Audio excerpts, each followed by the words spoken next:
Alright, video vlog check everybody, Azrael here. We're back again for another video. Mag-unbox tayo ng toys ngayon, no? So, ngayon, feature natin ngayon, it's the party box from Thrilljoy Asia na nakuha natin from Toycon.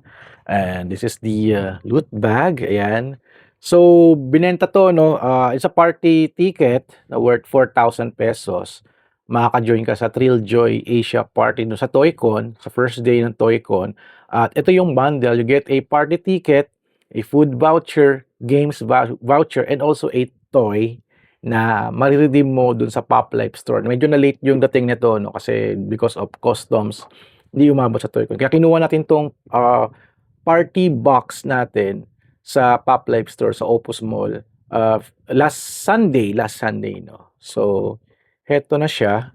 Gawin natin is unbox na natin to, no? Pero first of all, maraming salamat kay Toycon and Pop Life and Thrilljoy Asia for the goodie bag and tsaka yung access natin for the Thrilljoy Asia party do sa Toycon. So, andun si Harvey Tulibaw do sa pag-claim natin, no? At nabigyan tayo ng ng artwork ni Harvey. This is Monkey Boy, isa sa mga original design ni Harvey Tulibaw at meron na siyang figure. Na, I think it's a blind box figure. Tama ba? Blind box ba? I think so, parang hindi ko maalala kung blind box, no? Hindi pala siya blind box pala. It's a parang you see what you see dun sa box na yon. Ito yung figure niya. At dun sa party box, meron daw isa dun na gawa ni Harvey Tulibaw. So ito, may signature siya diyan, tapos meron pa siyang sketch na nag-photobomb si Monkey Boy do sa figure niya. So this is signed by Harvey Tulibaw. Papa-frame ko na to, no? At dati sa ating collections ng mga pirma at nadadagdagan pa to at maglalagay tayo ng mga wall gallery dito, no? So, okay, unbox na natin to, no?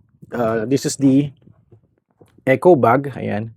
At ito ang laman niya. Actually, nabigay din sila ng sticker eh. Nabigay din sila ng sticker si Harvey, ayan. Sticker na Monkey Boy. So, ayan. So, ito yung party box. Ito siya. Ang nakuha ko ay si Team Tux. Ito siya. Si Team Tux yung penguin. Actually, para sabi nga nila, mas gusto nila yung penguin. Mas maraming naghahanap ng Team Tux. Ewan ko sino yung isa, no? Parang, ito ata si Team Red yata, yung isa. Team Red. Tapos, pahulaan na lang daw kung kasama si Team Blue. So, tatlo pala to. Tatlo pala to na magkakaiba. So, dalawang figure to. Ang laman is yung Monkey Boy or either of the three. So, swertihan na lang. Kasi yung eco bag, blind box eh. Pag inabot sa'yo, hindi mo alam kung ano laman. No? Kung Team Blue, si Team Blue, Team Tux, or si Team Red ka. So, dito for this, nakuha ko si Team Tux. So, yan, unbox na natin to. No? So, ito yung box. Ganito yung tsura ng box niya. Very simple. So, ito na. Gamit tayo ng ating cutter para ma-open na natin to. Kailangan na nilang makalabas na sa box at ma-display na natin sa ating lalagyan. Medyo matindi yung nito packaging nito Medyo matindi. So eto na, unbox na natin to. So eto na siya. So may logo ng Thrilljoy dito, kita ba? Ayan, Thrilljoy. At sa other side din, ayan. So ito na, unbox na natin. Talagang may sleeve pa. Parang parang ako nag-o-open ng sapatos. So, merong design and developed by Brian Mariotti. Nakalagay dyan. Thrilljoy Asia and Thrilljoy Asia. So, eto na. Eto na siya. Yung ilaw ko nalaglag. Yun na nga, So, I got Monkey Boy at si Team Tux. Ayan, si Tux. Yung cute na penguin. So, may laman siyang ano ba to? Parang ID. Parang ID. You can sabit ng ID dito.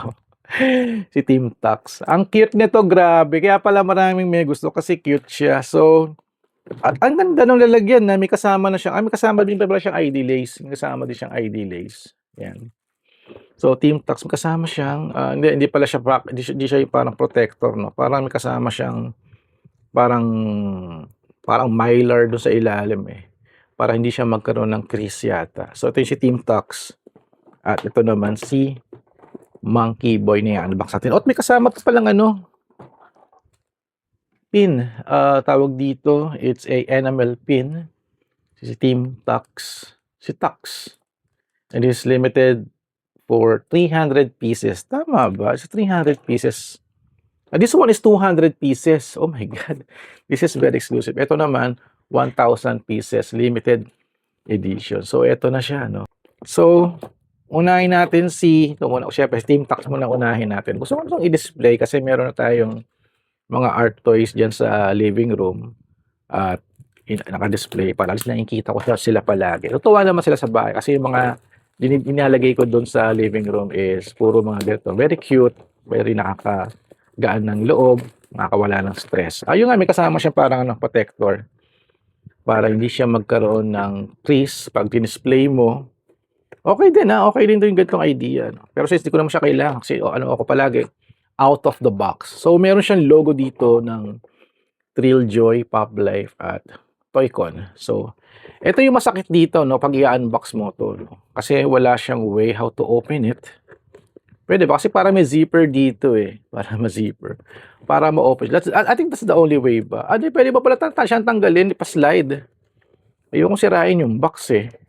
Ayokong sirain eh. Kasi ginagawa ko nung dati, yung kay Blue, pinunit ko to. So, pwede naman palang hindi.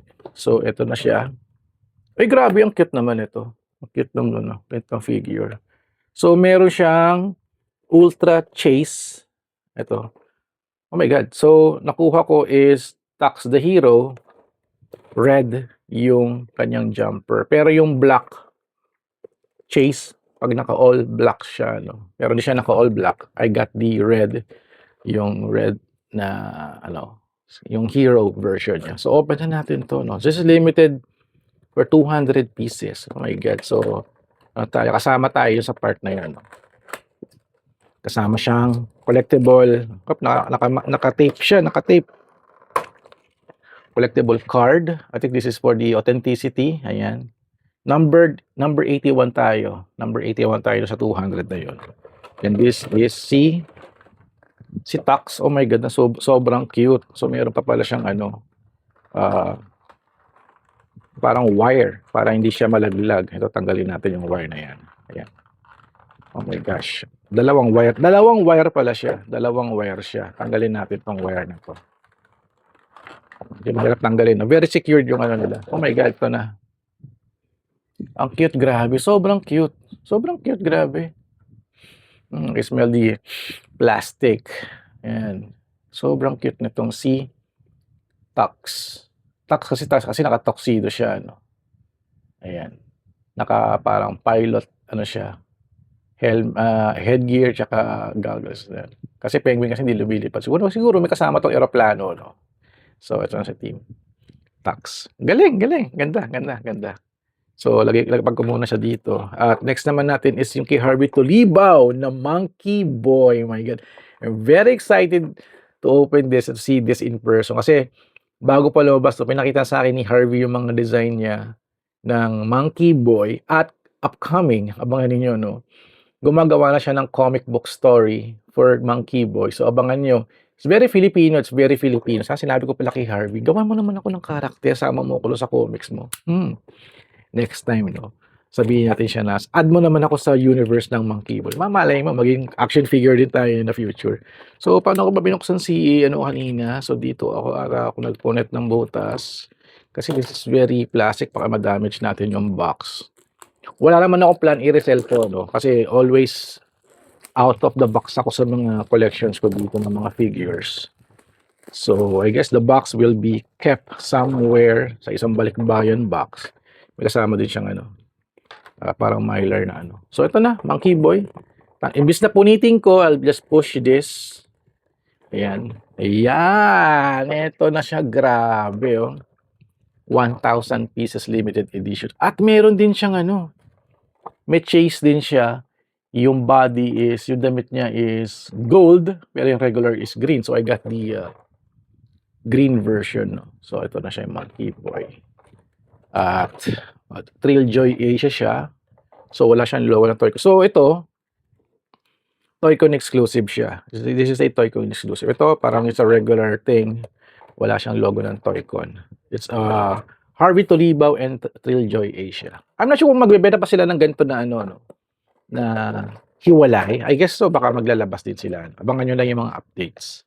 And may kasama din siyang, tanggalin ko na nga lang, parang certificate of authenticity na pang 897 ako. Grabe, ang layo ng number natin, 897. I think papatunay na original siya. Para kasi uso kasi ngayon yung mga nagpa-pirate ng mga figures eh, 'di ba?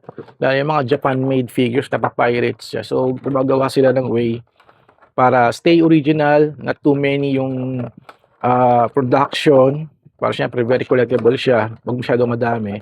At naglalagay sila ng mga special cards para ma-prove yung authenticity niya. Para kung sakaling merong mag-pirate, hindi mo makukuha yung buong spirit ng figure na to. Kasi ito yung kasama sa mga spirit ng mga figures, yung mga ganitong cards eh. So, okay, nahulog yung ano. So, ito na. Finally, Monkey Boy. Oh my God. This is very Filipino, no? This is Monkey Boy. Hindi ko alam kung bakit siya naka-gas mask siya, no? Kasi maybe because nag-spray paint siya, graffiti artist siya, at meron siyang magandang backpack. It means that pwede siya pang travel. At ang ganda ng kanyang parang goggles. Talagang glass talaga siya. Talagang nakakulong yung mata niya doon sa loob ng glass. At making this figure is not very easy, no? Kasi very detailed siya sa buhok pa lang. Ayan. At baka may mga parang siya dito. Tattoo ba yan? Or buhok? Ayan. At nakatsinelas siya. Very Filipino. At sa ilalim is may mga details na nakasulat. Sabi dito is TJ 260515, Harvey Tolibao, Pop Life, Thrilljoy LLC 2026, thrilljoy.com, made in China. So yun, similar din kay Tux, ganun din, made in China. Parehas silang may ganung kumbaga label sa ilan to prove its original, tsaka yung year niya kung kailan siya ni-release at na-produce. Looking at these two figures, so cute. Medyo mabigat din siya, no?